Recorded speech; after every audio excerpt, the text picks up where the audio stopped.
buhay ko itong Dubai trip ko. Kasi umalis po ako ng January 13, tapos bumalik po ako ng January 23. Kaya ako pupunta doon kasi inimit ko po yung mga friends ko na doon na po nagtatrabaho. As in, mag-isa ako umalis ng bansa, doon, sobrang excited. Pagdating ko sa Dubai, unexpected talaga, hindi ko expected na pagdating ko doon, sakto-sakto, President Bush, diba? Nagulat lang ako, wow, nandito si President Bush. Tapos, dito na. Buti na lang, hindi ako maibenta doon ng mga tao dahil nag-Arabic ako, diba? Pag city center mo na ako. Alam mo yun, ang dami-dami mga Pilipino. Nanonood daw sila ng pasal ng GMA Pinoy TV dahil Orbit Channel sa so lagi kaming may stopover ng mga friends ko. Sabi sa akin isang friend ko, bakit hindi na lang daw ako abaya sa hijab dahil para hindi daw kami nag-stopover. So, the next day no, nagpunta kami ng Medina. Yung Medina, pasyalan talaga siya. Makikita mo yung mga magagandang bibili ng scarves, mga saris, pwede ka magbangka. Yung next day no, nagpunta naman kami ng Mall of the Emirates. Doon yung mall na may ski.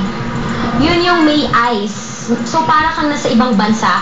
Parang freezer siya, na may yellow, galing pwede kang magtulak-tulak. Meron pa siyang parang mini carnival sa loob. Tapos, meron dun isang kuya, Crepe Paris. Linibre niya ako ng crepe. Kasi, nanonood daw siya ng Pinoy TV at pinapanood niya daw ako. Kaya, parang sabi ko, kuya, ayoko po kumain, ganyan-ganyan. Hindi, gagawa kita ng vegetarian meal na crepe. Kaya, sabi ko talaga po, ganyan-ganyan. So, binigyan niya ako ng libre, di ba? Nakakalibre ako. Meron kami pinuntahan din na isang restaurant, pangalan niya Zaatar. Zaatar sa Arabic, sesame seed ang ibig sabihin nun. Inside there, ang dami kong in-order na Lebanese food na na-miss ko sobra sa buhay ko, na kinalakihan ko, yung gano'n. So, dahil nalaman ng Lebanese na half Lebanese ako, tapos singer ako sa Pinas, ganyan. Pinas talaga yun. Pinas. So, parang, muntikan niya na akong ilibre din doon. So, siyang-hiya talaga ako. Ayun. Tapos, the next day, sabi ko, kailangan talaga mag-desert safari ako. So, nagpunta ako ng desert safari. Grabe experience. Nakakahilo talagang. Eto pala, bago ako pumunta ng desert safari, pumasok ako sa Burj. Konti lang po yung taong nakakapasok sa Burj. Actually, iba po sa Dubai, hindi pa po nakakapasok sa Burj. Yung Burj po kasi sa loob, puro shops siya ng golds. So, ang mahal, 7-star hotel siya. Pagpasok mo lang talaga, para kang nasa isang malaking palace. Gusto sana ako puntahan ni Papa. Kaso, nalaman ko na umalis pala siya ng Lebanon ng January 22.